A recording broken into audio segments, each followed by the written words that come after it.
aujourd'hui c'était la fête de l'ours. C'est pour ça que j'ai ces traces sur la joue, parce que j'ai été caressé voluptueusement par un ours qui passait par là. On a traversé Paris depuis la Conciergerie grâce au Centre des Monuments Nationaux qui s'est associé à cet événement exceptionnel de la saison France-Roumanie avec le Musée de la Chasse et de la Nature.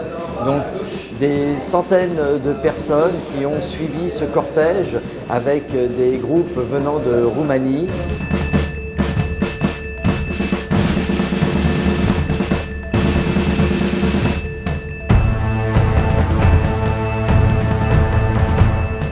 Cette parade qui est un moment historique, c'est du jamais vu à Paris. C'est vraiment une chance inouïe pour les Parisiens, c'est inouï pour la France, pour l'Europe. C'est la première fois qu'ils sortent de la Roumanie.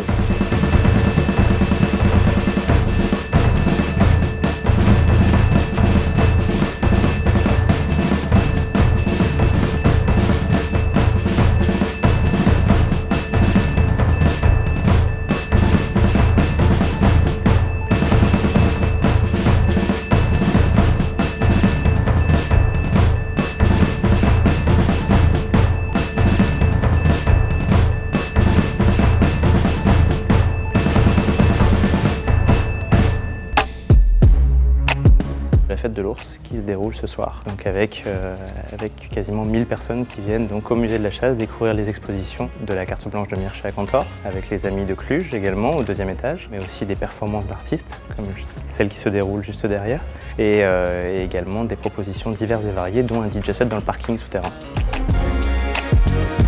Et on a célébré cette fameuse fête de l'ours qui aujourd'hui existe encore, à la fois en Roumanie mais aussi en France, en Ariège. Donc en fait on s'est inspiré des fêtes de l'ours du Haut-Val-Espire, dans les 3 derniers villages de France qui pratiquent la fête de l'ours. Et cette année, comme on était donc dans le parcours et dans la saison France-Roumanie, eh bien on s'est dit que la fête de l'ours effectivement avait un vrai lien avec la Roumanie. Ce qui est assez amusant, c'est qu'ils n'appellent pas ça la fête de l'ours. Ils appellent ça les colindés.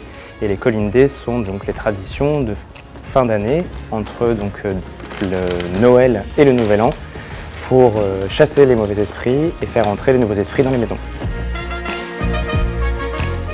Ce qui compte pour ce moment, c'est qu'il parle d'une tradition vive, il parle d'une tradition qui a été transmise du grand-père en père, en fils. Ça c'est hyper important pour moi.